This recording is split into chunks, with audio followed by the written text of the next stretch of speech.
ایک جنگل میں ایک ظالم شیر رہتا تھا جو روزانہ ایک جانور کو شکار کرتا تھا۔ جنگل کے تمام جانور اس سے بہت پریشان تھے۔ ہر روز ایک جانور شیر کا شکار بنتا اور باقی جانور خوف کے سائے میں زندگی گزارتے۔ ایک دن تمام جانوروں نے مل کر فیصلہ کیا کہ وہ شیر کے پاس جائیں گے اور اس سے درخواست کریں گے کہ وہ روزانہ صرف ایک جانور کو کھائے تاکہ باقی جانور سکون سے زندگی گزار سکیں۔ شیر نے ان کی بات مان لی اور کہا کہ روزانہ ایک جانور خود اس کے پاس آ جائے۔ اس طرح شیر کو شکار کرنے کی ضرورت نہیں پڑے گی۔ جانوروں نے اس پر اتفاق کیا اور روزانہ ایک جانور شیر کے پاس جانے لگا۔ کچھ دنوں تک یہ سلسلہ چلتا رہا اور ہر روز ایک جانور شیر کے پاس جاتا اور اپنی جان قربان کر دیتا۔ ایک دن خرگوش کی باری آئی۔ خرگوش بہت چالاک اور ذہین تھا۔ اس نے سوچا کہ اگر وہ شیر کے پاس سیدھا چلا گیا تو وہ اسے کھا جائے گا۔ اس نے ایک ترکیب سوچی۔ خرگوش نے شیر کے پاس جانے میں دیر کر دی۔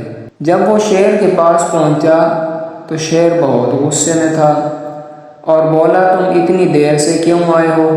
خرگوش نے جواب دیا، جناب میں تو وقت پر آ رہا تھا لیکن راستے میں مجھے ایک اور شیر مل گیا۔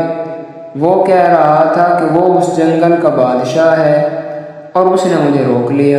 شیر نے غصے سے کہا، دوسرا شیر مجھے لے چلو اس کے پاس، میں اس سے سبق سکھاؤں گا۔ خرگوش شیر کو ایک کنویں کے پاس لے گیا اور کہا، جناب وہ شیر اس کنویں کے اندر ہے۔ شیر نے کنویں میں جھانکا تو اسے اپنی ہی پرچھائی نظر آئی۔ اس نے سوچا کہ یہ دوسرا شیر ہے اور غصے میں دھاڑنے لگا۔ جیسے ہی اس نے دھاڑ ماری اس کی آواز گونجی اور اس نے سوچا کہ دوسرا شیر بھی دھاڑ رہا ہے۔ غصے میں آ کر شیر نے کنویں میں چھلانگ لگا دی اور ڈوب کر مر گیا۔ خرگوش نے اپنی عقل سے جنگل کے تمام جانوروں کو شیر کے ظلم سے نجات دلائی۔ جنگل کے جانور خرگوش کی بہادری اور عقل مندی کی تعریف کرنے لگے۔ سب نے مل کر خرگوش کا شکریہ ادا کیا اور اس دن کے بعد جنگل میں امن و سکون قائم ہو گیا۔ اس کہانی سے ہمیں کئی سبق ملتے ہیں۔ عقل و دانش کی اہمیت کہ خرگوش نے اپنی عقل اور چالاکی سے شیر کو شکست دی جو کہ جسمانی طاقت میں اس سے کہیں زیادہ تھا۔ یہ ہمیں سکھاتا ہے کہ مشکل حالات میں عقل کا استعمال بہت ضروری ہے اور خود اعتمادی کہ خرگوش نے اپنی صلاحیتوں پر بھروسہ کیا اور ایک بڑے مسئلے کا حل نکالا۔ یہ ہمیں خود اعتمادی کی اہمیت بتاتا ہے۔ اسی طرح تیسرا سبق ظلم کا خاتمہ کہ خرگوش کی بہادری اور عقل مندی نے جنگل کے تمام جانوروں کو شیر کے ظلم سے نجات دلائی۔